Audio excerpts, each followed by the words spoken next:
오후 2시 시내버스는 사람들로 가득 찼습니다. 버스가 흔들릴 때마다 서 있는 사람들은 손잡이를 꽉 잡았습니다. 박상철 할아버지는 왼쪽 다리를 절뚝이며 버스 중앙부에 있는 노약자석을 향해 천천히 걸었습니다. 그의 다리는 40여 년 전 입은 상처 때문에 오래 서 있는 것이 고통스러웠습니다. 저기 자리가 있군. 박상철 할아버지는 노약자석을 발견하고 안도의 한숨을 내쉬었습니다. 하지만 그가 다가가자 노약자석에는 이미 누군가 자리를 차지하고 있었습니다.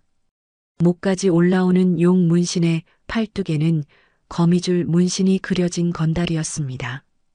그는 머리를 삭발하고 귀걸이를 여러 개 달았으며 날카로운 눈매와 일그러진 미소가 위협적인 분위기를 풍겼습니다. 그는 다리를 쭉 뻗고 일부러 자리를 크게 차지한 채 귀에 이어폰을 꽂고 버스 안을 거만하게 둘러보았습니다. 죄송합니다만 노약자석인데 자리 좀 양보해 주시겠어요? 박상철 할아버지는 공손하게 말했습니다. 건달은 이어폰을 한쪽만 빼고 건방진 표정으로 쳐다보았습니다. 그의 눈빛에는 조롱하는 기색이 역력했습니다. 뭐라고요?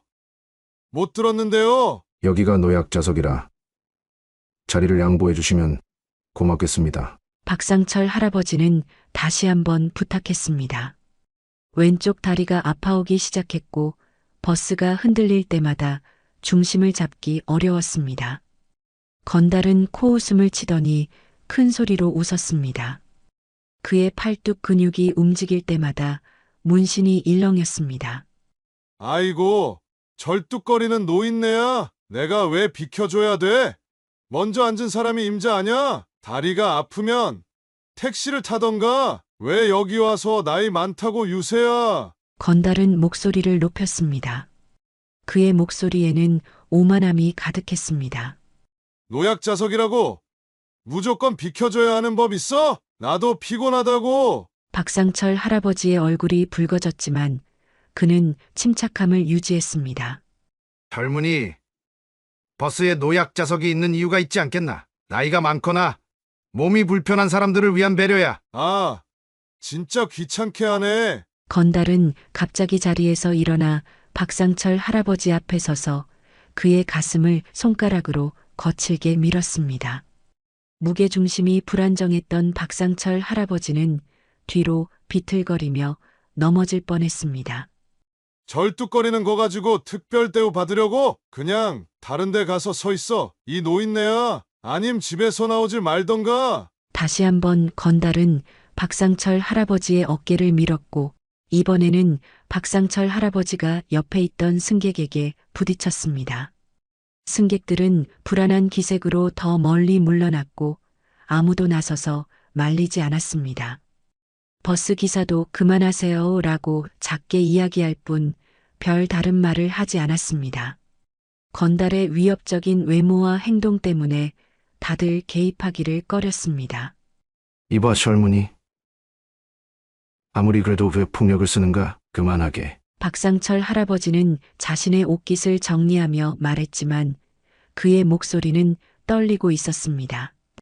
폭력? 내가 언제 폭력을 썼어? 그냥 살짝 밀었을 뿐인데 노인네가 서 있을 힘도 없으면 집에나 있지. 왜 나와서 사람 귀찮게 해? 건달은 다시 한번 팔을 들어 올렸고 박상철 할아버지는 본능적으로 몸을 움츠렸습니다. 건달은 그 모습을 보고 더 크게 웃었습니다. 봐봐. 제대로 서 있지도 못하면서 얼마나 더 절뚝거릴 거야? 버스 안은 불편한 침묵으로 가득 찼습니다.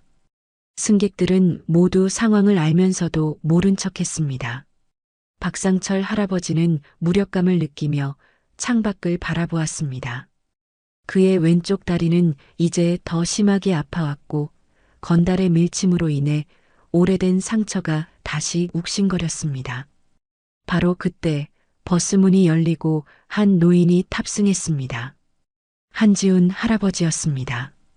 그는 허리를 꼿꼿이 세우고 걸어 들어오며 버스 안의 상황을 빠르게 파악했습니다. 박상철 할아버지가 건달에게 밀려 비틀거리는 모습이 그의 시야에 들어왔습니다. 한지훈 할아버지는 어떤 망설임도 없이 그들에게 다가갔습니다. 그의 걸음거리는 나이에 비해 놀라울 정도로 안정적이었고 눈빛은 날카로웠습니다. 젊은이, 노인을 공경하는 법을 모르나? 한지훈 할아버지의 목소리는 조용했지만 버스 안에 울려 퍼졌습니다. 그 목소리에는 어떤 위험이 담겨 있었습니다. 건달은 순간 당황했지만 곧 비웃음을 지었습니다. 뭐야? 또 다른 할아버지가 왔네. 두 분이서 짝짝꿍하게? 노인정에 가서 놀지 왜 여기서 설쳐? 건달은 이번에는 한지훈 할아버지를 향해 팔을 뻗었습니다. 그의 의도는 분명했습니다. 한지훈 할아버지도 밀어버리려는 것이었습니다. 그러나 건달의 손이 한지훈 할아버지의 가슴에 닿기도 전에 기적과도 같은 일이 벌어졌습니다. 한지훈 할아버지의 손이 마치 뱀처럼 빠르게 움직였습니다. 그는 건달의 손목을 붙잡아 엄지와 검지로 정확히 앞점을 눌렀습니다. 건달의 얼굴이 순간 일그러졌습니다. 흑! 한지훈 할아버지는 건달의 손목을 그대로 살짝 비틀었습니다. 그 작은 동작만으로 건달은 마치 땅에 못이라도 박힌 듯 무릎을 꿇었습니다. 그의 얼굴은 고통으로 일그러졌고 오만했던 눈빛은 순식간에 공포로 바뀌었습니다.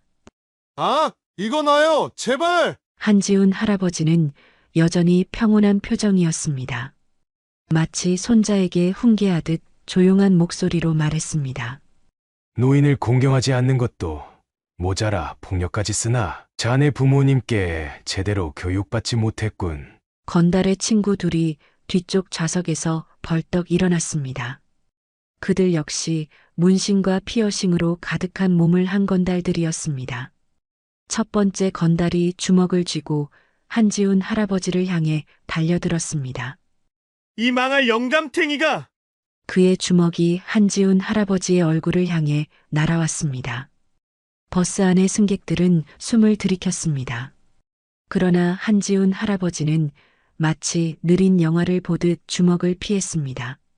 그리고 그대로 건달의 팔을 타고 올라가 손바닥으로 그의 팔꿈치 안쪽을 가볍게 쳤습니다. 탁 소리와 함께 건달의 팔이 굳어버렸습니다. 아! 팔이 안 움직여! 건달은 자신의 오른팔이 마비된 것을 보고 비명을 질렀습니다. 한지훈 할아버지는 그의 겨드랑이 밑을 정확히 찌르고 그대로 몸을 틀어 건달을 버스 의자 위로 밀어버렸습니다. 건달은 의자에 고꾸라지며 더 이상 일어나지 못했습니다. 세 번째 건달이 뒤에서 허리춤에 뭔가를 꺼내려 했습니다. 위험한 물건인 듯 했습니다. 그러나 한지훈 할아버지는 이미 알고 있었다는 듯이 뒤돌아보지도 않고 손을 뻗었습니다.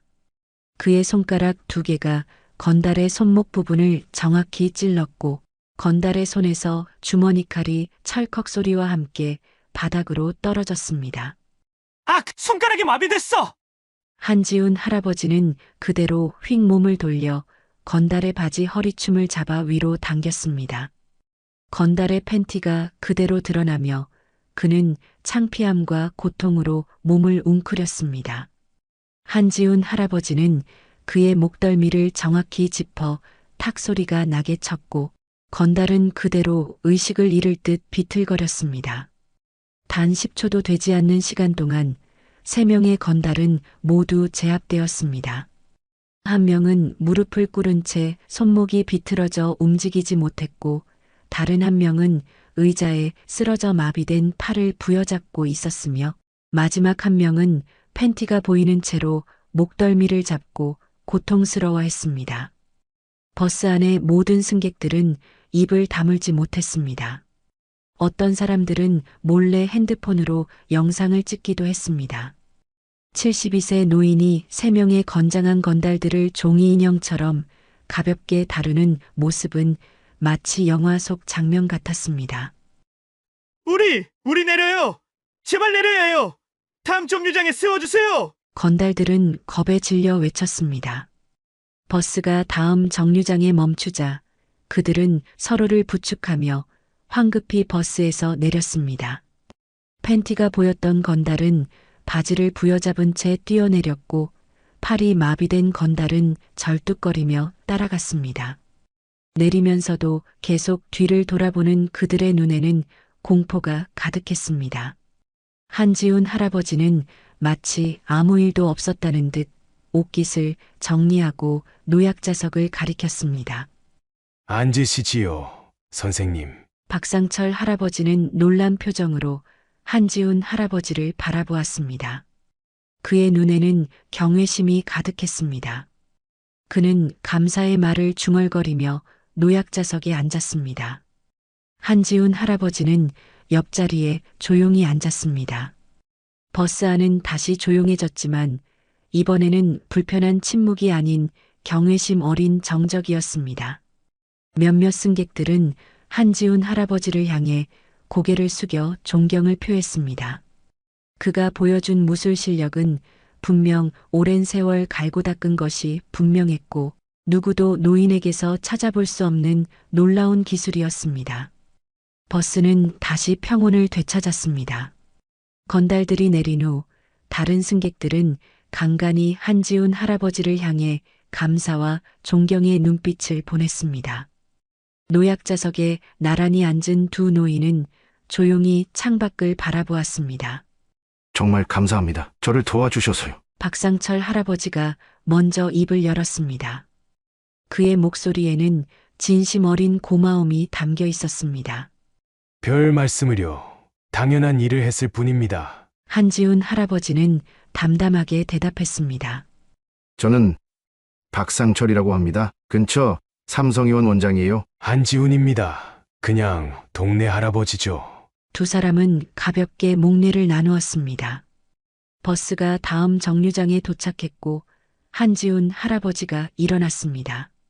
여기서 내려야 합니다. 저도 이번 정류장에서 내려요. 성신 아파트 방향으로 가시나요? 한지훈 할아버지는 놀란 표정으로 박상철 할아버지를 바라보았습니다.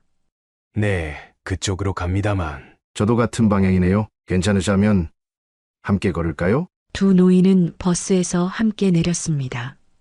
박상철 할아버지는 여전히 왼쪽 다리를 절뚝이며 걸었고 한지훈 할아버지는 자연스럽게 그의 걸음에 맞추었습니다. 그들은 천천히 아파트 단지를 향해 걸었습니다. 한지훈 할아버지는 박상철 할아버지의 걸음걸이를 살펴보다가 조심스럽게 물었습니다. 실례지만 다리가 많이 불편하신 것 같은데 오래된 상처인가요? 박상철 할아버지는 잠시 걸음을 멈추고 자신의 왼쪽 다리를 내려다보았습니다. 그의 얼굴에 옅은 미소가 번졌습니다. 네. 40년 전 일이에요. 사실 이 다리는 제게 특별한 의미가 있습니다. 한지훈 할아버지는 호기심 어린 표정으로 기다렸습니다. 저희 가족이 북한에서 탈출할 때 생긴 상처입니다. 이 말에 한지훈 할아버지의 발걸음이 살짝 멈칫했습니다. 하지만 그는 곧 아무렇지 않은 듯 걸음을 이어갔습니다. 북한에서 오셨군요. 네. 제가 17살 때였어요. 아버지가 과학자셨는데 한국으로 망명하기로 결심하셨죠. 두 사람은 천천히 걸으며 이야기를 나누었습니다. 박상철 할아버지의 목소리에는 오래된 기억을 더듬는 듯한 감정이 묻어났습니다. 그때 우리를 도와준 한 군인이 계셨어요. 북파공작원이셨죠. 그분이 아니었다면 우리 가족은 절대 남한에 올 수 없었을 겁니다. 한지훈 할아버지의 표정이 미묘하게 변했습니다. 탈출 과정에서 북한군의 총에 맞았어요. 그 군인분이 저를 업고 달렸죠. 그분도 부상을 입으셨는데 그런 위험한 일을 겪으셨군요. 한지훈 할아버지의 목소리는 평온했지만 그의 눈빛은 깊은 생각에 잠긴 듯 했습니다. 사실 아직도 그분을 찾고 있어요. 박상철 할아버지가 갑자기 말했습니다. 그의 눈에는 간절함이 묻어났습니다. 아버지의 유언이기도 했거든요. 우리를 구해준 그 군인을 꼭 찾아 은혜를 갚으라고 하셨어요. 20년 넘게 찾고 있지만 한지훈 할아버지는 발걸음을 천천히 옮기며 말했습니다. 40년이나 지났는데 그분을 찾기는 쉽지 않을 텐데요. 네, 하지만 포기할 수 없어요. 그분은 저희 가족을 구해준 생명의 은인이니까요. 그분 덕분에 제가 의사가 될 수 있었고 많은 생명을 구할 수 있었습니다. 한지훈 할아버지의 표정이 굳었습니다. 그는 더 이상 질문하지 않고 앞만 바라보며 걸었습니다. 침묵이 두 사람 사이에 내려앉았지만 그것은 불편한 침묵이 아니었습니다. 오래된 인연의 무게가 그 침묵을 채우고 있는 듯 했습니다. 그나저나 무술을 배우신 건가요? 아까 보고 깜짝 놀랐습니다. 아니요, 그냥 젊었을 때 잠깐 배웠던 게 몸에 남아있는 것 같습니다. 그렇군요. 아, 저기 찻집이 있는데 혹시 차 한잔 하실래요? 제가 오늘 도움받은 것에 대한 감사의 표시로 대접하고 싶습니다. 박상철 할아버지의 제안에 한지훈 할아버지는 잠시 고민하더니 고개를 끄덕였습니다. 두 노인은 나란히 찻집으로 향했습니다. 그날의 만남 이후 한지훈 할아버지와 박상철 할아버지는 자주 마주치게 되었습니다. 우연히도 두 사람은 비슷한 시간에 같은 버스를 타고 있었습니다.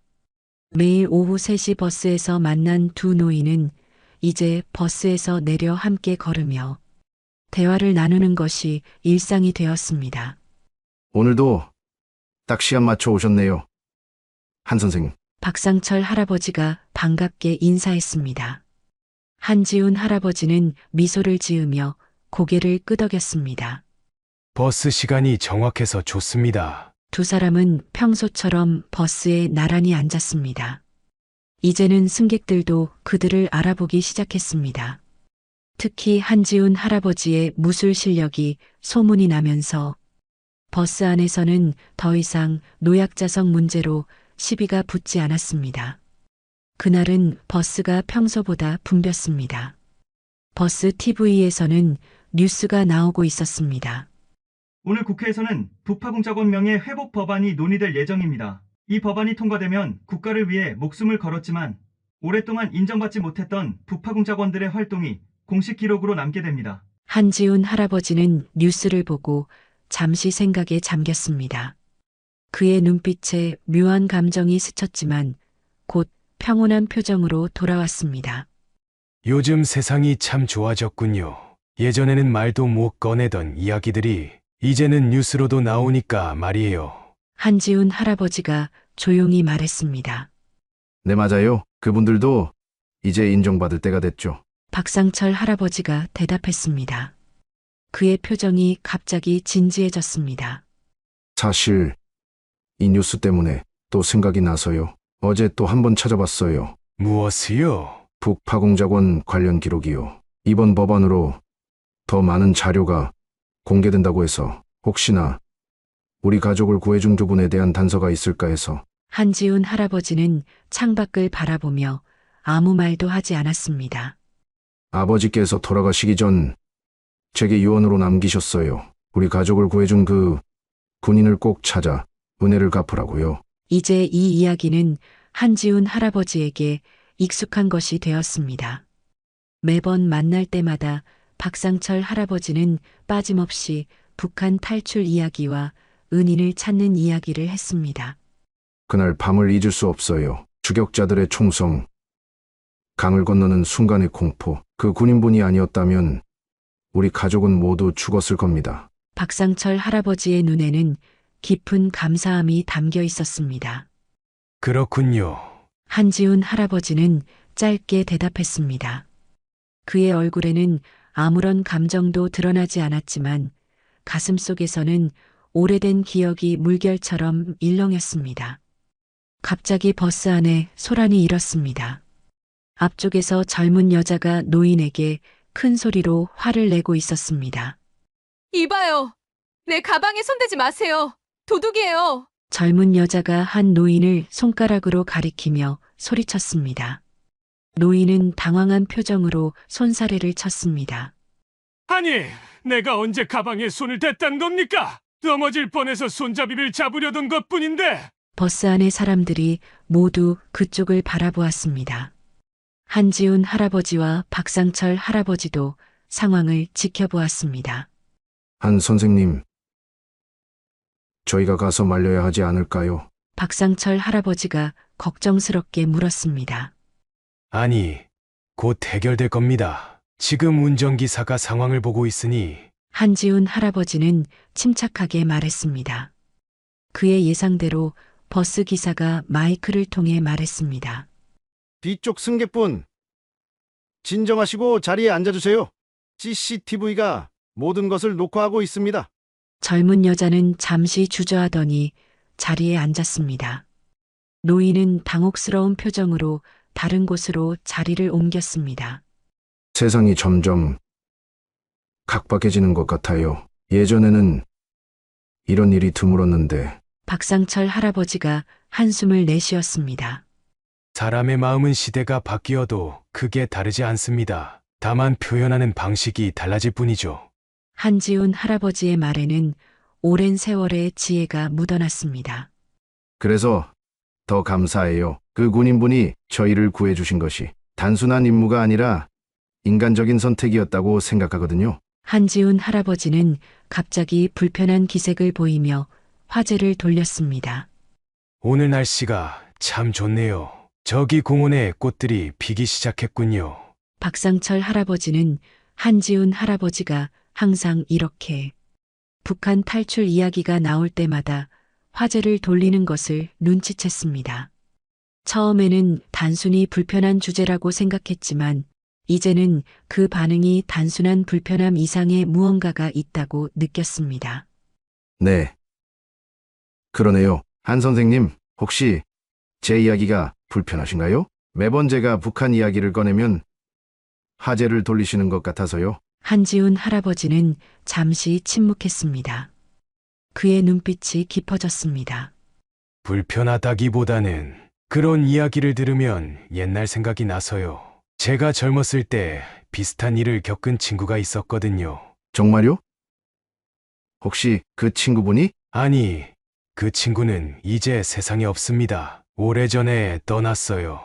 버스가 천천히 정류장에 도착했습니다.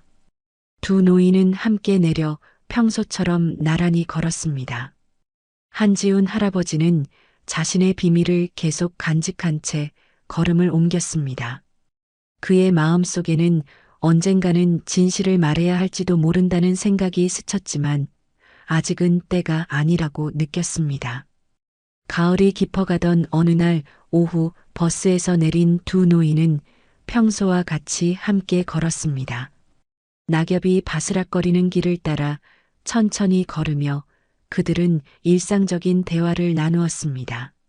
한 선생님, 오늘 저녁 시간 괜찮으세요? 박상철 할아버지가 갑자기 물었습니다. 네, 저녁이요? 한지훈 할아버지는 의아한 표정으로 물었습니다. 네.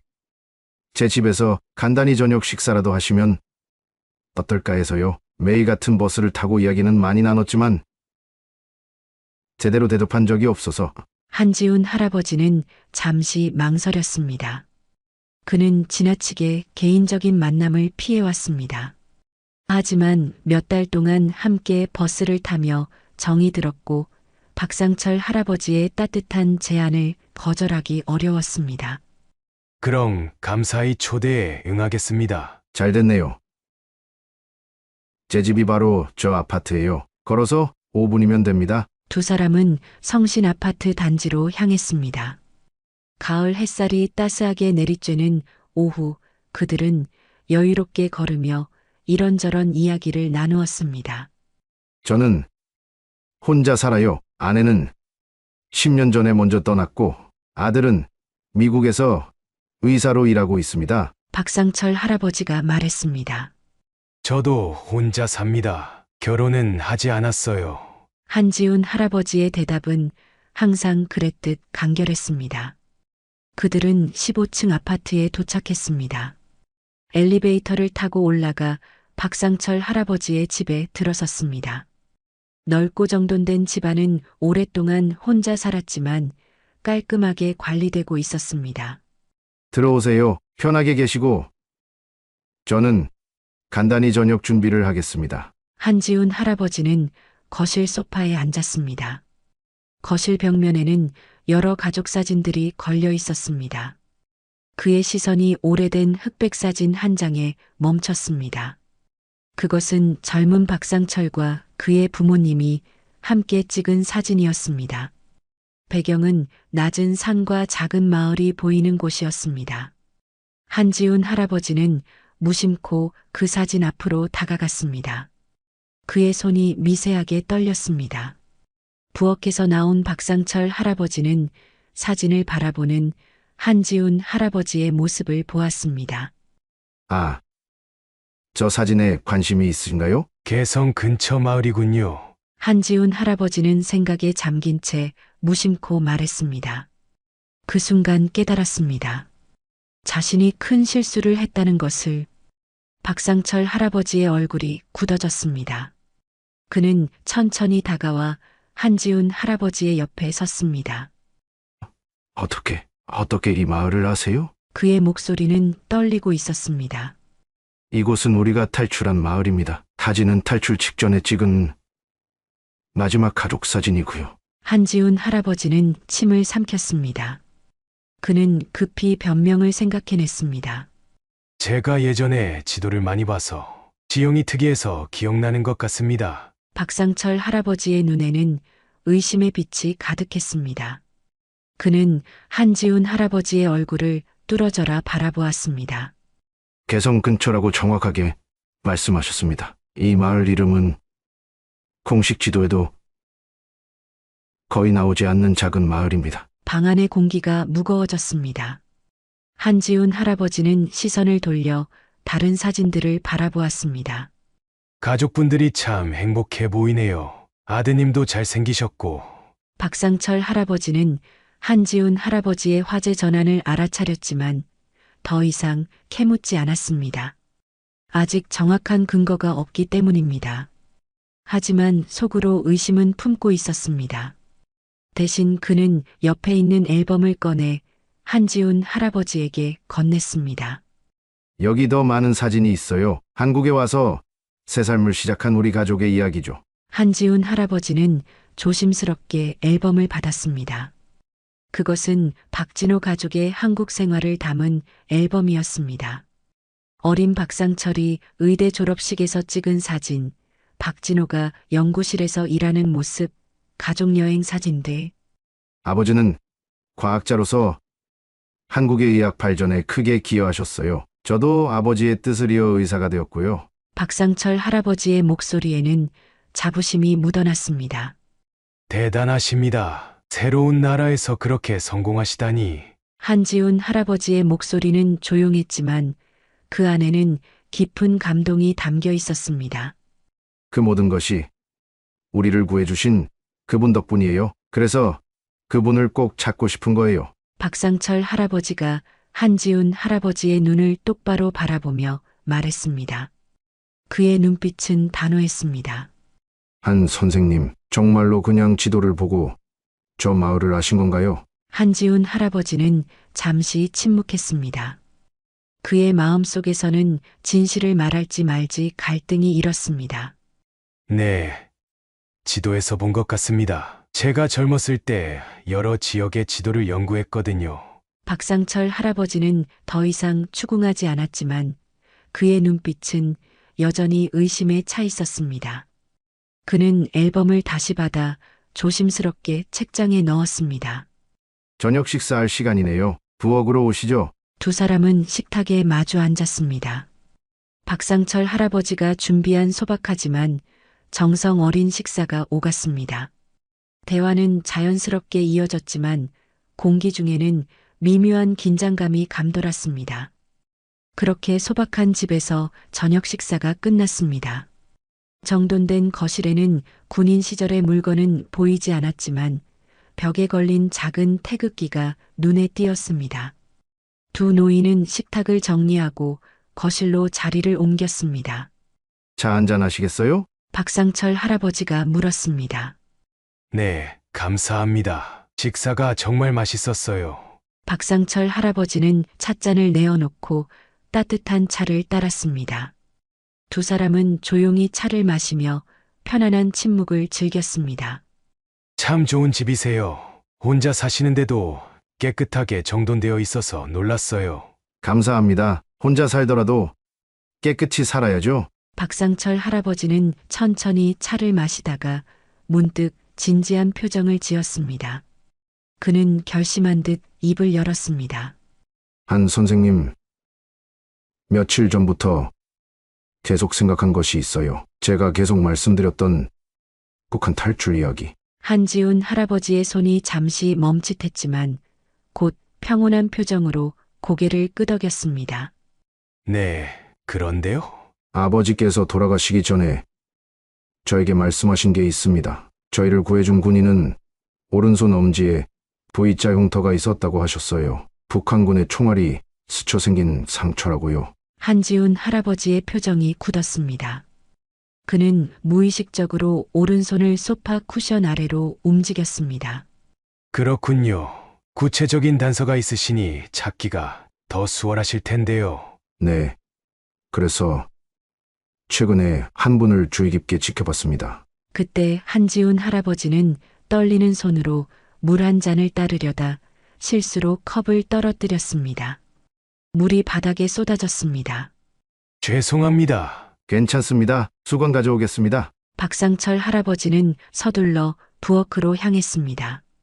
한지훈 할아버지는 도우려 일어났지만 박상철 할아버지가 먼저 수건을 들고 돌아왔습니다. 한지훈 할아버지는 수건을 받아들고 바닥에 떨어진 물을 닦고 있었습니다. 그가 바닥을 닦는 동안 박상철 할아버지의 시선은 계속 한지훈 할아버지의 오른손 엄지에 닿았습니다. 그곳에는 희미하지만 분명한 비자 형태의 흉터가 보였습니다. 박상철 할아버지의 심장이 빠르게 뛰기 시작했습니다. 그는 아무 말도 하지 않고 한지훈 할아버지를 지켜보았습니다. 단순한 우연일 수도 있었습니다. 하지만 개성 근처 마을을 알았던 것, 북한 이야기를 꺼낼 때마다 화제를 돌렸던 것, 그리고 이제 비자 흉터까지 너무 많은 일치점이 있었습니다. 한지훈 할아버지가 바닥을 다 닦고 일어났을 때 그는 박상철 할아버지의 시선이 자신의 손에 고정되어 있는 것을 알아차렸습니다. 혹시 그 손의 흉터는 한지훈 할아버지는 대답하지 않았습니다. 그의 눈에서는 불안과 긴장이 읽혔습니다. 박상철 할아버지는 천천히 자리에서 일어나 자신의 가방으로 향했습니다. 그는 가방에서 낡은 물건을 꺼냈습니다.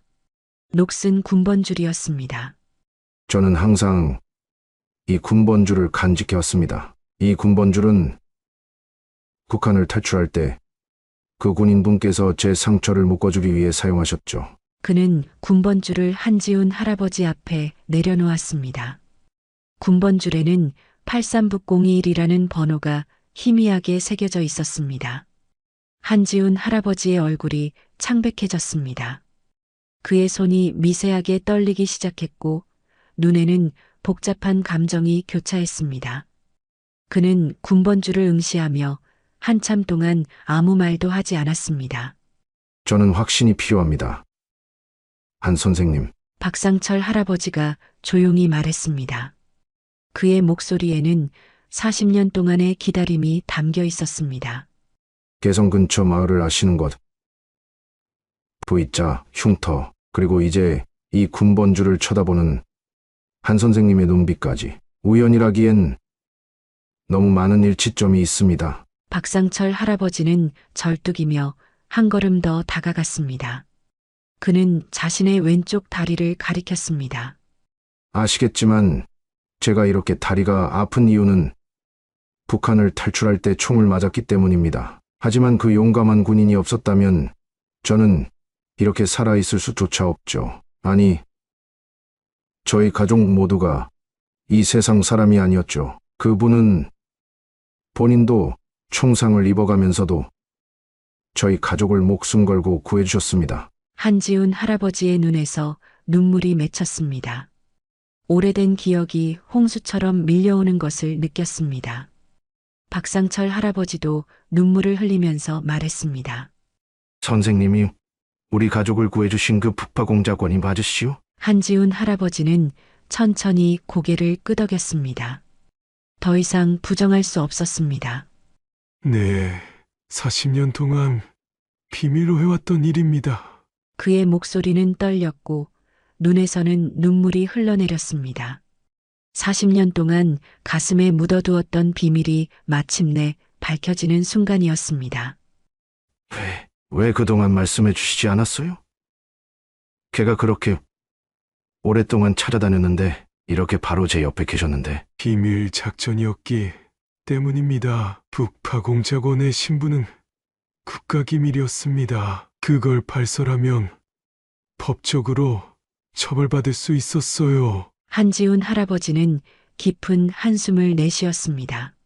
그뿐만이 아닙니다. 제 손에는 피가 묻어 있습니다. 임무 수행 중 많은 사람들의 목숨을 앗아갔습니다. 그 기억들은 제 영혼을 무겁게 짓누르고 있었어요. 제가 한 일이 과연 올바른 것이었는지 항상 의문이 들었습니다. 그는 떨리는 손으로 군번줄을 집어들었습니다. 국가를 위한 일이었지만 때로는 무게를 감당하기 어려웠습니다. 그리고 인정받지 못했습니다. 저희는 그림자 속에서 살아야 했어요. 누구에게도 우리의 진짜 정체를 말할 수 없었죠. 박상철 할아버지는 서랍에서 낡은 봉투를 꺼냈습니다. 선생님을 찾기 위해 저는 이 10년 넘게 수소문을 했습니다. 한나면 이걸 꼭 전해드리고 싶었어요. 이것은 아버지가 남긴 편지입니다. 선생님을 찾으면 꼭 전해달라고 하셨어. 한지훈 할아버지는 떨리는 손으로 봉투를 받았습니다. 조심스럽게 편지를 꺼내 읽기 시작했습니다. 그것은 박진호가 임종 전에 쓴 편지였습니다. 그는 한지훈에게 깊은 감사를 표하며 그의 희생 덕분에 자신의 가족이 자유를 얻고 의미 있는 삶을 살 수 있었다고 썼습니다. 편지를 다 읽은 한지훈 할아버지의 눈에서는 눈물이 멈추지 않았습니다. 당신 아버지는 정말 용감한 분이었습니다. 목숨을 걸고 자유를 선택하신 분이었죠. 두 노인은 40년의 시간을 뛰어넘어 마침내 진실 앞에서 마주 보았습니다. 한지훈 할아버지는 오랫동안 자신이 한 일의 가치를 의심해왔지만 이제 그 앞에 살아있는 증거가 있었습니다.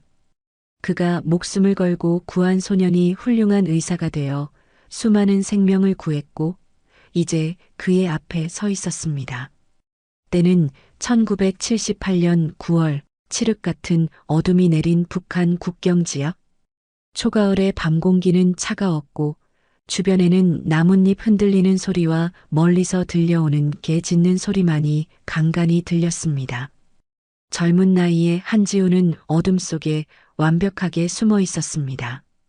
그는 검은색 특수 복장을 입고 얼굴에는 위장 페인트를 발랐습니다. 쌍안경으로 주변을 살피며 그는 표적 지점을 확인했습니다. 개성에서 북쪽으로 20km 떨어진 작은 마을, 국경과 가까운 이 장소는 임무를 수행하기에 최적의 장소였지만 그만큼 위험했습니다. 시간 정확히 맞춰야 한다. 22시 정각에 접선. 5분 이상 지체되면 포기하고 철수한다. 그는 속으로 임무 계획을 다시 한번 되새겼습니다. 그의 손목 시계는 21시 55분을 가리키고 있었습니다. 그는 수신호를 보내기 위해 작은 손전등을 꺼내 준비했습니다. 이 임무는 일반적인 정보 수집이나 파괴 공작이 아닌 특수 추출 작전이었습니다. 북한의 핵심 과학자 박진호와 그의 가족을 안전하게 한국으로 데리고 오는 것이 목표였습니다.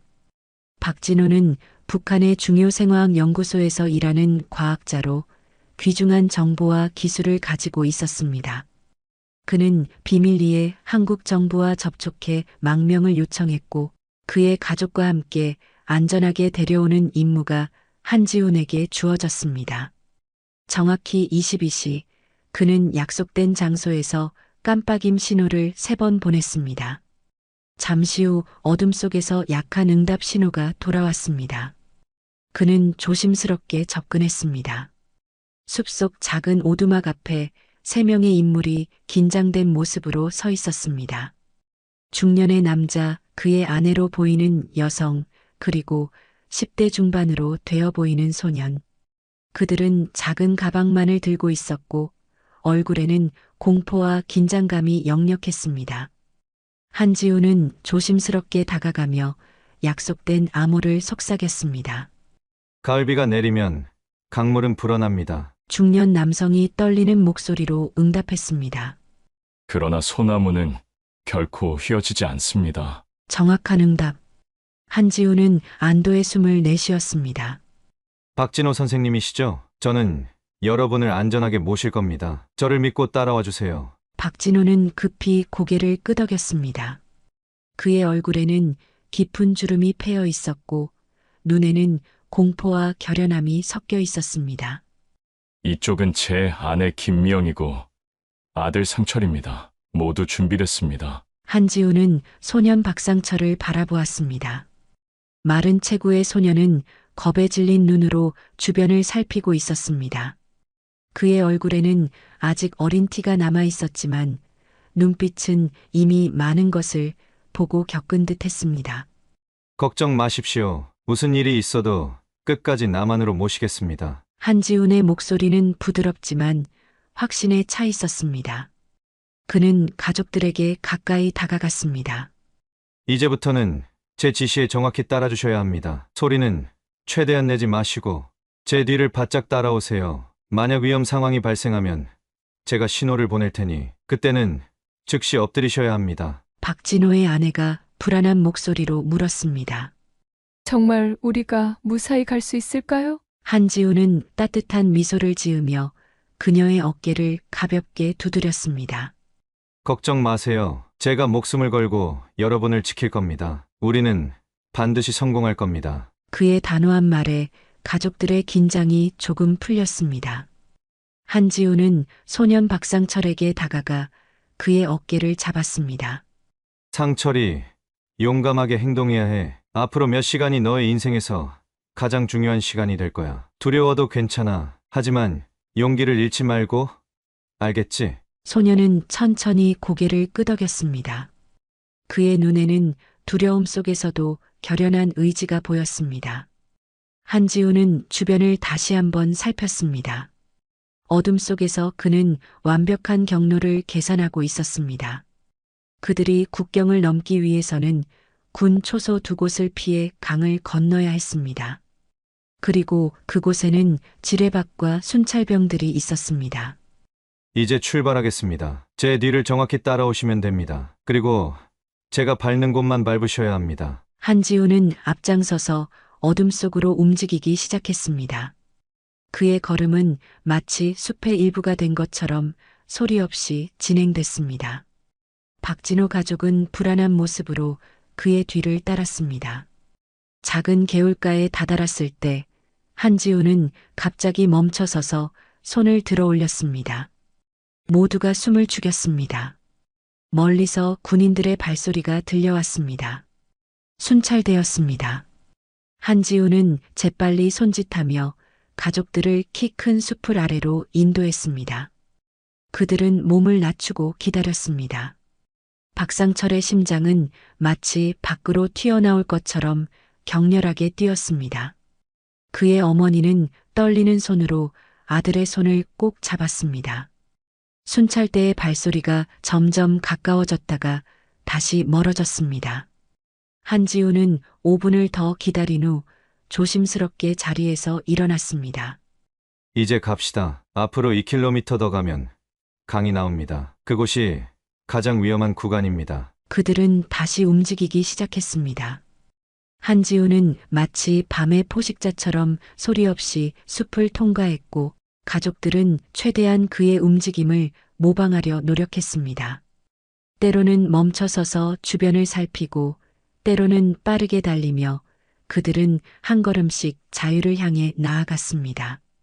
달빛이 숲 사이로 비쳐 그들의 길을 희미하게 밝혔습니다. 한지훈의 얼굴에는 결연한 의지가 가득했고 그의 눈은 끊임없이 주변을 탐색했습니다. 그는 이 임무가 얼마나 중요한지 알고 있었습니다.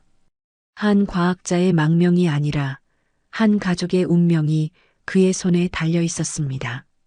조금만 더 가면 됩니다. 용기를 잃지 마세요. 한지훈의 조용한 격려가 어둠 속에서 그들에게 힘을 주었습니다.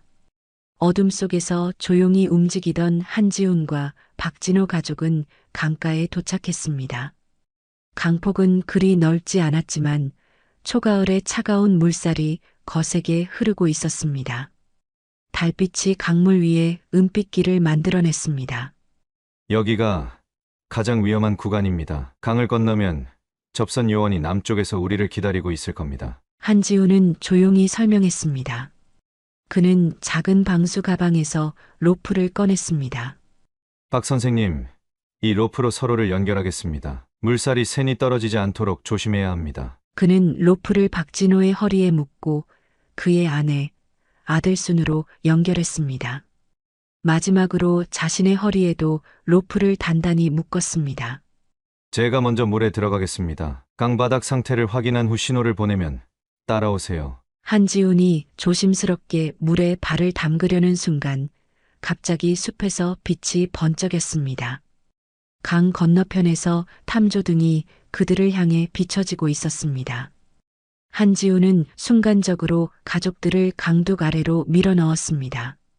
바로 그때 총성이 밤 공기를 갈랐습니다. 북한군이 사격을 시작한 것입니다. 한지훈은 자신의 권총을 꺼내 대응 사격을 시작했습니다. 그는 탐조등을 향해 두 발을 쏘았고 불빛이 사라졌습니다. 하지만 이미 북한군들은 그들의 위치를 파악한 상태였습니다. 강을 건너야 합니다. 지금이 유일한 기회예요. 그들이 강으로 뛰어들려는 순간 또다시 총성이 울렸습니다. 박진호가 갑자기 비명을 질렀습니다. 그의 오른쪽 어깨에 총알이 박힌 것이었습니다. 아버지! 박상철이 달려갔지만 또 다른 총알이 그의 왼쪽 다리를 스쳤습니다. 날카로운 통증에 소녀는 쓰러졌습니다. 한지훈은 재빨리 두 사람에게 달려갔습니다. 상황이 급격히 악화되고 있었습니다. 그는 빠르게 주변을 살폈습니다. 북한군들이 강을 건너오고 있었고 시간이 얼마 남지 않았습니다. 박 선생님, 일어나실 수 있겠습니까? 박진호는 고통스러운 표정으로 고개를 끄덕였습니다. 그의 아내가 남편을 부축했습니다. 상철이는 제가 데리고 가겠습니다. 한지훈은 박상철을 등에 업었습니다. 소년의 다리에서는 피가 흘러내리고 있었습니다. 그는 재빨리 자신의 군번줄을 풀어 박상철의 발목에 묶어주었습니다. 괜찮으니까 걱정 마, 상철아. 나를 믿어. 강을 건너는 동안 최대한 움직이지 말고 있어. 그들은 서둘러 강물로 뛰어들었습니다. 찬물이 그들의 몸을 덮쳤고 한지훈은 한 손으로 로프를 잡아당기며 가족들을 이끌었습니다. 그의 다른 손은 박상철을 단단히 부축하고 있었습니다. 조금만 더. 저기가 남쪽입니다. 강 중간쯤 왔을 때 또다시 총성이 울렸습니다. 물보라가 사방으로 튀었고 한지훈은 오른손에 날카로운 통증을 느꼈습니다. 총알이 그의 오른손 엄지를 관통한 것입니다. 피가 물에 번졌지만 그는 멈추지 않았습니다. 괜찮아요. 계속 가세요. 그들은 필사적으로 헤엄쳤습니다. 한지훈의 강한 의지가 그들을 이끌었고 마침내 남쪽 강둑에 도달했습니다. 그들이 강을 빠져나오는 순간 북한군의 총성은 더욱 거세졌습니다. 숲으로! 빨리! 한지훈은 여전히 박상철을 업은 채 앞장서서 달렸습니다.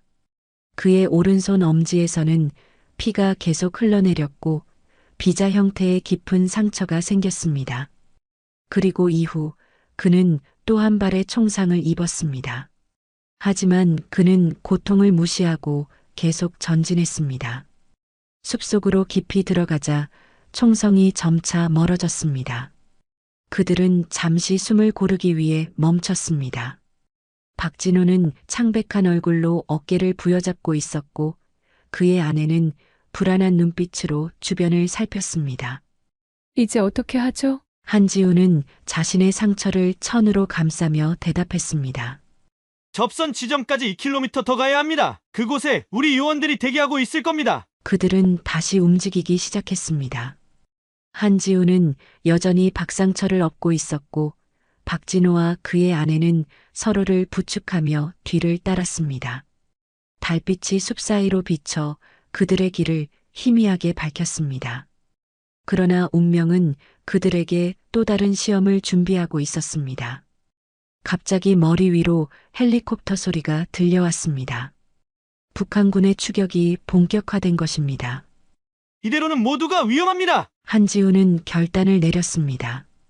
그는 주머니에서 작은 지도를 꺼냈습니다. 이 지도를 따라가세요. 앞으로 1km 지점에 우리 요원들이 있을 겁니다. 암호는 가을비가 내리면 강물은 불어납니다입니다. 당신은요? 박진호의 아내가 불안하게 물었습니다. 저는 추격자들의 주의를 다른 곳으로 돌릴 겁니다. 그래야 여러분이 안전하게 갈 수 있어요. 안 돼요! 함께 가야 해요! 박진호가 항의했지만 한지훈의 결심은 확고했습니다. 이것이 제 임무입니다. 여러분을 안전하게 모시는 것. 그것이 제 사명입니다. 그는 박상철을 조심스럽게 내려놓았습니다. 소년의 얼굴은 공포와 고통으로 일그러져 있었습니다. 상철아, 이제부터는 내가 가족을 지켜야 해. 용감하게. 알겠지? 소년은 눈물을 머금은 채 고개를 끄덕였습니다. 갈 수 있겠지? 네, 할 수 있어요. 박진호가 아들을 부축했고 한지우는 그들에게 마지막 인사를 건넸습니다. 서울에서 다시 만납시다. 그는 헬리콥터 소리가 들려오는 방향으로 뛰어갔습니다. 그의 발소리가 점점 멀어지며 박진호 가족은 지도를 따라 반대 방향으로 서둘러 움직였습니다. 한지우는 최대한 소리를 내며 헬리콥터의 주의를 끌었습니다. 그의 작전은 성공했고 헬리콥터는 그의 뒤를 쫓기 시작했습니다. 그는 숲속으로 깊이 들어가며 추격자들을 유인했습니다. 그 사이 박진호 가족은 필사적으로 전진했습니다. 박상철은 다리의 고통을 참으며 부모님을 따라갔습니다. 마침내 그들은 지도에 표시된 지점에 도착했고 약속된 암호를 말했습니다. 가을비가 내리면 강물은 불어납니다. 어둠 속에서 응답이 돌아왔습니다. 그러나 소나무는 결코 휘어지지 않습니다. 남한 요원들이 그들을 맞이했고 재빨리 준비된 차량으로 안내했습니다. 박진호 가족은 마침내 안전한 곳에 도착했지만 그들의 마음은 한지훈을 향해 있었습니다. 그 군인은 어디 있죠? 기다리지 않는 건가요? 박진호가 요원들에게 물었습니다. 걱정 마세요. 그는 최고의 요원입니다. 반드시 돌아올 겁니다. 하지만 그날 밤 한지훈은 돌아오지 못했습니다. 그는 북한군의 추격을 피해 다른 경로로 탈출해야 했고 그 과정에서 더 많은 부상을 입었습니다. 며칠 후 그는 간신히 남한으로 돌아왔지만 이미 박진호 가족은 보호시설로 이송된 후였습니다. 국가안보상의 이유로 그들의 정보는 기밀로 분류되었고 한지우는 그들의 행방을 알 수 없었습니다.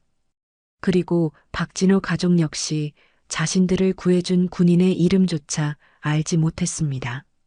다만 상철의 기억 속에 엄지손가락의 흉터와 군번줄만이 남았을 뿐이었습니다.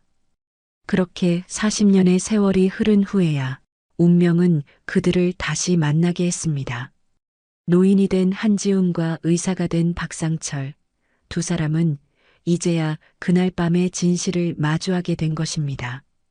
과거의 기억에서 현실로 돌아온 한지훈 할아버지의 눈에는 눈물이 가득했습니다. 40년 전에 그날 밤 목숨을 걸고 수행했던 임무의 기억이 생생하게 떠올랐습니다. 그 험난했던 탈출 과정, 총상을 입은 아픔, 그리고 가족들과 헤어지던 마지막 순간까지 거실에는 잠시 침묵이 흘렀습니다. 박상철 할아버지는 한지훈 할아버지의 손을 조심스럽게 잡았습니다. 선생님이 그날 밤 보여주신 용기와 희생이 없었다면 우리 가족은 지금 여기 없습니다. 그의 목소리는 감정으로 떨렸습니다. 선생님 덕분에 저는 한국에서 의사가 되어 수천 명의 생명을 구했습니다. 아버지는 이것이 선생님의 은혜를 조금이나마 갚는 길이라고 하셨어요. 한 사람의 희생으로 수천 명의 생명이 구원받았다는 사실을 꼭 알려달라고 하셨습니다. 한지훈 할아버지의 눈에서 눈물이 흘러내렸습니다. 그는 오랜 세월 동안 자신의 행동이 과연 가치 있었는지 의문을 품어왔습니다. 국가를 위해 목숨을 걸었지만 공식적으로 인정받지 못했고 자신의 희생이 실제로 어떤 결과를 가져왔는지 알 수 없었습니다. 저는 알지 못했습니다. 임무를 마친 후 여러분의 행방을 알 수 없었어요. 국가보안상 모든 정보가 기밀로 분류되었고 저는 그저 다음 임무로 넘어갔을 뿐이었습니다. 그의 목소리에는 오랜 세월의 무게가 실려 있었습니다. 많은 밤을 든 눈으로 보냈습니다. 제가 한 일이 과연 옳았는지, 그 모든 희생이 가치 있었는지, 북파공작원으로서 우리는 그림자 속에서 살아야 했고 우리의 공적은 역사에 기록되지 않았어요. 박상철 할아버지는 천천히 일어나 자신의 왼쪽 다리를 가리켰습니다. 그는 의도적으로 더 명확하게 절뚝거리며 걸었습니다. 이게 한 선생님이 했던 일이 옳았다는 증거입니다. 매일 아침 이 다리를 볼 때마다 저는 그날 밤의 기억과 한 군인의 희생을 떠올렸습니다. 그는 한지훈 할아버지 앞에 무릎을 꿇었습니다. 제가 의사가 된 것은 우연이 아닙니다. 그 기억이 저를 의사로 만들었고 그렇게 저는 수많은 생명을 구했습니다. 그렇기 때문에 한 선생님이 하신 일은 정당하고 옳은 일입니다. 한지훈 할아버지의 손이 떨렸습니다. 그는 믿기지 않는 표정으로 박상철 할아버지를 바라보았습니다. 그는 더 이상 숨기지 않을 생각으로 말했습니다. 상철아, 잘 지냈니? 고맙다. 그렇게 말해줘서 보고 싶었구나. 한지훈 할아버지의 가슴 속에서 무언가가 녹아내리는 것 같았습니다. 40년 동안 그를 짓눌러왔던 의문과 자책의 무게가 조금씩 가벼워지는 느낌이었습니다. 내 평생 이런 순간을 기다려왔는지도 모르겠구나. 그의 목소리는 감정으로 떨렸습니다.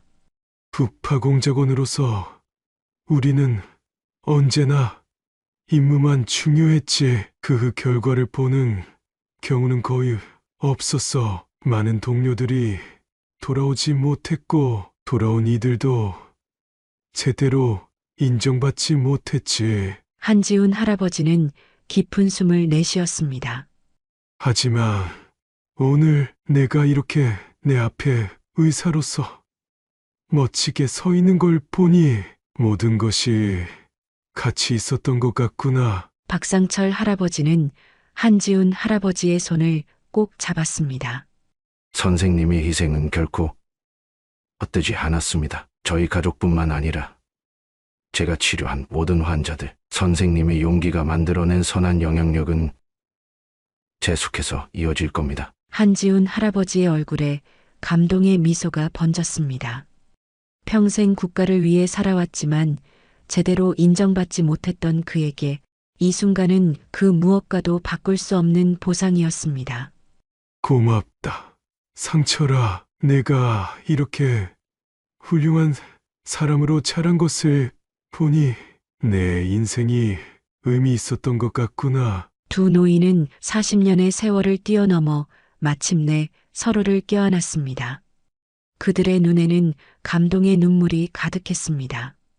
한지훈 할아버지는 처음으로 자신의 희생이 헛되지 않았음을 깨달았고 오랜 세월 그를 짓눌러왔던 무게가 조금씩 가벼워지는 것을 느꼈습니다. 서로의 존재를 확인한 그날 이후로 한지훈 할아버지와 박상철 할아버지는 더욱 가까워졌습니다. 매일 같은 버스를 타고 함께 시간을 보내며 40년의 공백을 메우기 위해 많은 이야기를 나누었습니다. 한지훈 할아버지는 자신의 북파 공작원 시절 이야기를 조금씩 들려주었고, 박상철 할아버지는 의사로서의 삶과 가족의 역사를 들려주었습니다. 가을이 깊어가는 어느 날 오후 두 사람은 평소처럼 공원을 산책하고 있었습니다. 갑자기 한지훈 할아버지가 걸음을 멈추고 가슴을 움켜쥐었습니다. 괜찮으세요, 한 선생님? 박상철 할아버지가 걱정스럽게 물었습니다. 괜찮아. 그냥 잠시 숨이 차서. 그러나 한지훈 할아버지의 얼굴은 점점 창백해졌고 그의 호흡은 거칠어졌습니다. 그리고 갑자기 그는 벤치에 기대다가 그대로 쓰러졌습니다. 한 선생님! 선생님! 박상철 할아버지는 재빨리 한지훈 할아버지의 맥박을 확인했습니다. 맥박은 느리고 불규칙했습니다. 의사로서의 본능이 즉시 발동되었습니다. 그는 주변의 행인에게 도움을 요청하며 119에 전화를 걸었습니다. 한 남성이 갑자기 의식을 잃었습니다. 맥박이 불규칙하고 호흡이 불안정합니다. 빨리 와주세요. 구급차가 도착할 때까지 박상철 할아버지는 한지훈 할아버지 곁을 지키며 기본적인 응급 처치를 했습니다. 그의 손은 떨렸지만 평생 환자를 진료해온 의사로서의 침착함을 유지했습니다. 버텨요. 선생님, 제발 버텨요. 구급차가 도착했고 한지훈 할아버지는 재빨리 병원으로 이송되었습니다. 박상철 할아버지도 함께 탑승했습니다. 그는 응급 의료진에게 한지훈 할아버지의 과거 병력에 대해 설명했습니다. 40년 전에 총상을 입었습니다. 오른쪽 어깨와 가슴 부였어요. 당시에 일부 파편이 제거되지 않았을 가능성이 있습니다. 저는 삼성의원 원장입니다. 근처에 제 병원이 있습니다. 그쪽으로 가주세요. 병원에 도착한 후 한지훈 할아버지는 즉시 검사실로 이송되었습니다. 박상철 할아버지는 응급실 의사들과 상의했고 CT 스캔 결과는 충격적이었습니다. 40년 전 한지훈 할아버지의 가슴에 남아있던 총알 파편이 이동하여 주요 혈관 근처에 위치해 있었습니다.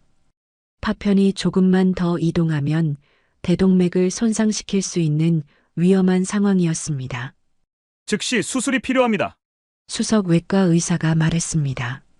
파편을 제거하지 않으면 생명이 위험합니다. 하지만 수술 자체도 상당히 위험한 시술입니다. 파편의 위치가 매우 위험해요.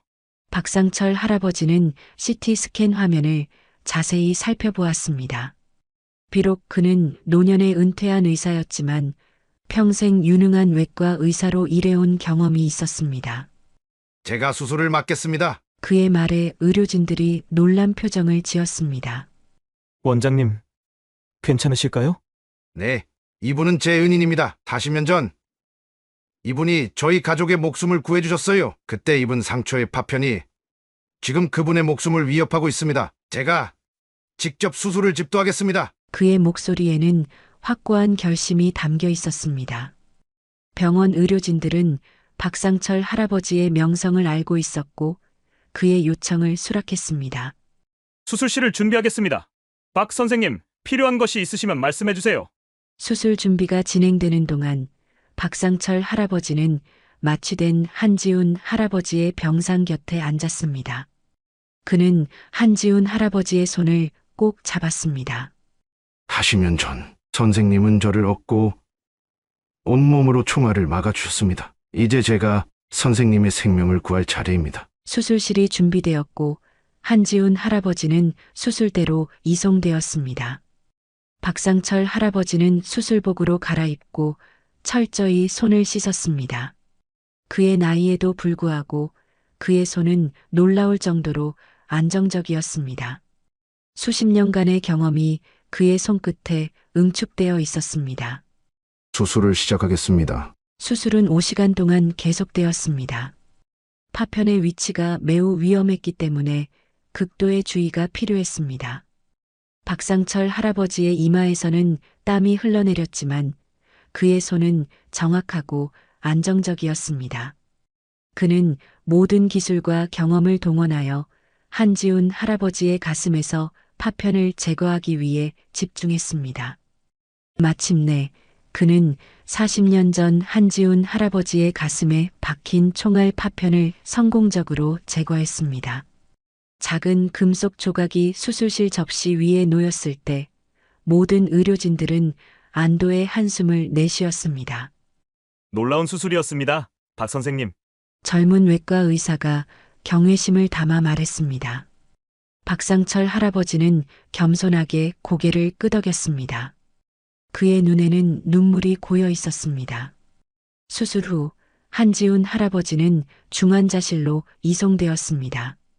첫 24시간이 가장 중요했습니다. 박상철 할아버지는 그의 병상을 떠나지 않고 지켰습니다. 그는 간호사들에게 자신이 개인적으로 환자를 돌보겠다고 고집했습니다. 밤새도록 박상철 할아버지는 한지훈 할아버지의 활력 징후를 확인하며 그의 손을 잡고 있었습니다. 가끔씩 그는 한지훈 할아버지에게 말을 걸었습니다. 선생님, 이제 괜찮아요. 그 파편은 더 이상 선생님을 위협하지 않아요. 40년 전의 상처가 이제야 완전히 치유되었습니다. 다음 날 아침 한지훈 할아버지의 눈이 천천히 떠졌습니다. 그는 혼란스러운 표정으로 주변을 살폈고 곧 박상철 할아버지를 발견했습니다. 상철이... 그의 목소리는 약했지만 또렷했습니다. 네, 선생님. 제가 여기 있어요. 박상철 할아버지가 미소를 지으며 대답했습니다. 무슨 일이 있었지? 선생님이 쓰러지셨습니다. 40년 전 총상의 파편이 이동해서 생명이 위험했습니다. 하지만 이제 괜찮아요. 제가 직접 수술했고 성공적이었습니다. 한지훈 할아버지의 눈이 커졌습니다. 내가 나를 수술했다고? 네, 선생님. 40년 전 선생님은 제 목숨을 구해주셨고 오늘 저는 선생님의 목숨을 구할 수 있었습니다. 한지훈 할아버지의 눈에 눈물이 맺혔습니다. 그는 천천히 손을 뻗어 박상철 할아버지의 손을 잡았습니다. 고맙다. 상철아, 내가 그렇게 훌륭한 의사가 되었다니 정말 자랑스럽구나. 박상철 할아버지는 한지훈 할아버지의 손을 꼭 쥐었습니다. 선생님 덕분입니다. 선생님이 저희 가족을 구해주셨기에 걔가 의사가 될 수 있었어요. 이게 바로 인연이죠. 한지훈 할아버지는 따뜻한 미소를 지었습니다. 그의 가슴에서는 40년 동안 그를 괴롭혀왔던 파편이 사라졌고 그의 마음에서도 오랜 무게가 사라진 것 같았습니다. 그의 희생이 헛되지 않았다는 확신과 함께 지금 그는 자신이 구한 소년의 손에 의해 다시 한번 삶을 얻게 된 것입니다. 창밖으로 밝은 가을 햇살이 비쳐들었고 두 노인의 얼굴을 따스하게 비추었습니다. 과거의 상처와 고통을 넘어 그들은 이제 새로운 인연의 시작점에 서 있었습니다. 따스한 봄 햇살이 도시를 비추는 오후, 한지훈 할아버지는 병원에서 퇴원한 지 2달이 지났습니다. 수술 후 회복은 순조롭게 진행되었고 박상철 할아버지의 꾸준한 보살핌 덕분에 그는 이제 예전보다 더 건강한 모습으로 돌아왔습니다. 두 노인의 우정은 과거의 비밀이 드러난 후 더욱 깊어졌고 그들은 매일 같은 시간에 같은 버스를 타며 서로의 시간을 함께했습니다. 오후 3시 버스 정류장에서 만난 두 노인은 반갑게 인사를 나누었습니다. 오늘은 날씨가 참 좋네요. 한 선생님. 박상철 할아버지가 미소를 지으며 말했습니다. 그러게 봄이 깊어가니 공기도 좋아. 한지훈 할아버지도 환한 미소로 화답했습니다. 그의 얼굴에는 예전에 볼 수 없었던 평온함이 깃들어 있었습니다. 40년 동안의 비밀을 털어놓고 자신의 희생이 헛되지 않았음을 알게 된 후 그는 마치 무거운 짐을 내려놓은 것처럼 가벼워 보였습니다. 버스가 도착했고 두 노인은 천천히 버스에 올랐습니다. 버스는 평소보다 사람들로 붐볐습니다. 노약자석은 모두 젊은이들이 차지하고 있었습니다. 하지만 이번엔 달랐습니다. 박상철 할아버지가, 한지훈 할아버지가 버스에 탄 순간 노약자석에 앉아있던 젊은이들이 일제히 자리에서 일어났습니다. 할아버지, 여기 앉으세요. 그렇게 두 할아버지는 버스 창밖을 보며 많은 이야기를 나눴습니다. 버스에서 내린 두 노인은 천천히 공원을 향해 걸었습니다. 햇살은 따스했고 공원에는 많은 사람들이 휴식을 취하고 있었습니다. 한 선생님, 생각해보면 정말 신기한 인연이죠. 40년 전 그 탈출에서 시작해서 이제는 매일 같은 버스를 타고 함께 거리를 걷고 박상철 할아버지의 말에 한지훈 할아버지는 고개를 끄덕였습니다. 인연이란 참 묘한 거야. 때로는 우리가 생각지도 못한 방식으로 이어지지. 그들은 공원 벤치에 앉아 평화로운 시간을 보냈습니다. 멀리서 아이들이 뛰어노는 모습, 연인들이 산책하는 모습, 가족들이 함께 웃는 모습, 그 모든 평화로운 일상이 그들에게는 감사하게 느껴졌습니다. 가끔 생각해요. 선생님이 그날 밤 저희를 구해주지 않았다면 이런 평화로운 일상은 없었을 거라고요. 박상철 할아버지가 말했습니다. 나도 생각한다. 내가 나를 수술해주지 않았다면 지금 이 순간도 없었을 거라고. 두 사람은 서로를 바라보며 웃었습니다. 그들의 웃음에는 깊은 이해와 존경, 그리고 우정이 담겨 있었습니다. 오후에 햇살이 서서히 기울기 시작했고 그들은 다시 걷기 시작했습니다. 두 노인은 석양을 배경으로 천천히 걸었습니다. 그들의 발걸음은 느렸지만 확신에 차 있었고 그들이 걸어온 길은 깊은 인연과 의미로 가득했습니다. 40년 전에 위험천만했던 탈출에서 시작된 그들의 인연은 이제 세상을 조금씩 변화시키는 작은 불씨가 되었습니다.